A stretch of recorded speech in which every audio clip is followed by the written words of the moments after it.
ñëw ci installation bi si sa mar Pape André Pape Alé Niang président André Pape Alé Niang RTS mariage André Balago Seck Pape Alé Niang RTS Balago Seck André Pape Alé Niang mari gi noonu André Pape Alé Niang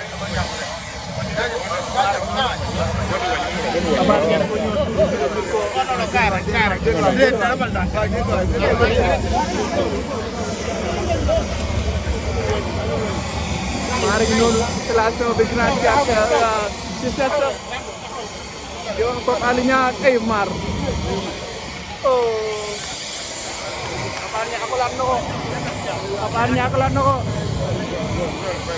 mais président lan nga wax Pape Alé directeur petit mot rek lan nga wax tey li ma wax c'est très simple defal ndànk rek ok bu kenn yëngatu ma wax rafet nit da ngay gore dëgg la gore bi mooy dañ ma fal DG RTS Wally Seck ñëw seet si ma coow li ngeen déggoon yëpp dara amu ci mu ne ma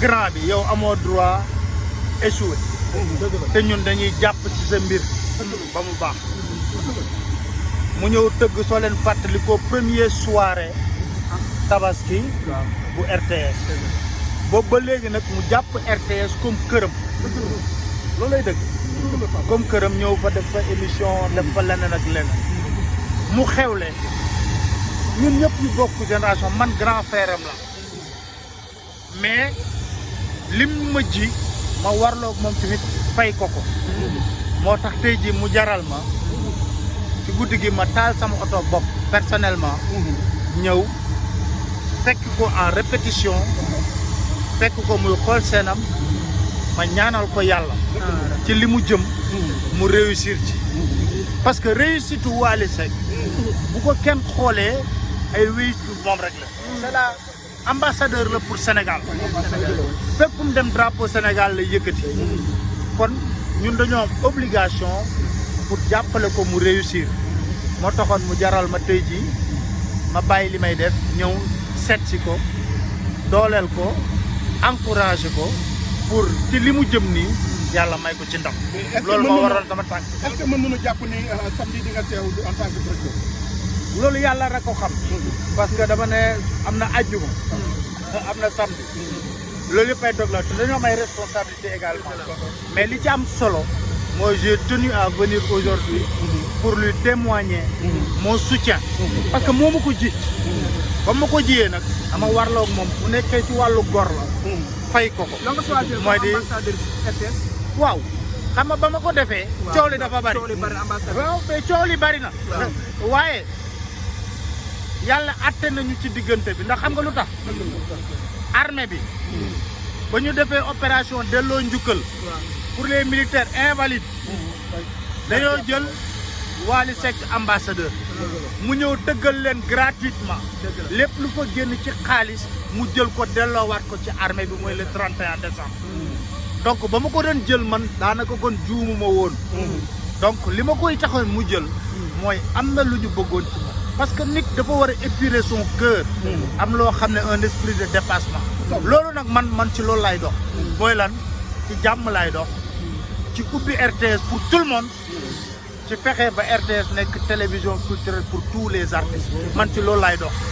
ku ma fekkul ci loolu nag wala di wax ci leneen man aw ma ci problème man ci li ma nekk ci laa nekk. voilà. merci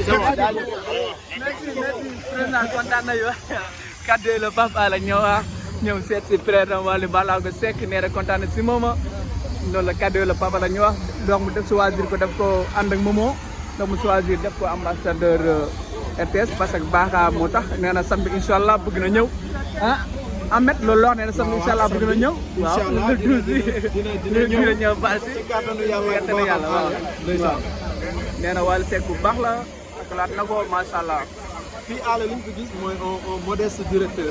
si ndax directeur RTS. RTS xam na RTS nu mu mel. di rajo télévision nationale. déplacé wu. taal oto ñëw ba fii nga xam ne mooy CICES. fekk si doomam. soutenir ko Wally Seck. yemul kese si ambassadeur bi dafa ñëw soutenir ko. xam na comme ñoom ñaar yàgg nañu. Papa la ñaam mu na si biir oto ba ànd ak Momo Wade.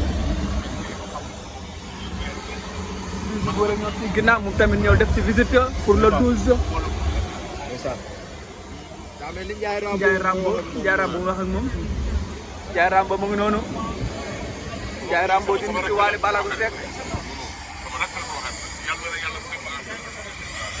Ndiaye Rambo mu ngi noonu di seere kàddu yu baax si Wally Ballago si Papa la ñaag Wally Ballago Seck.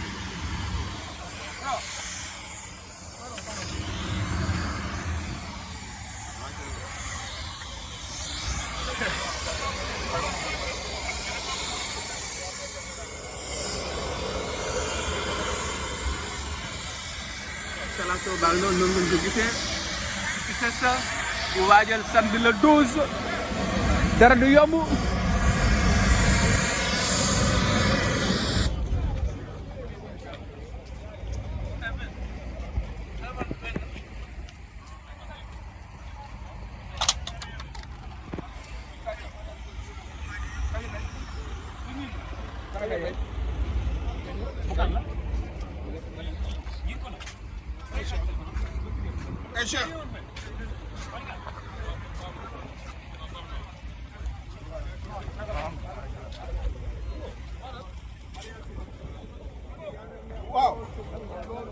waaw maa ngi nii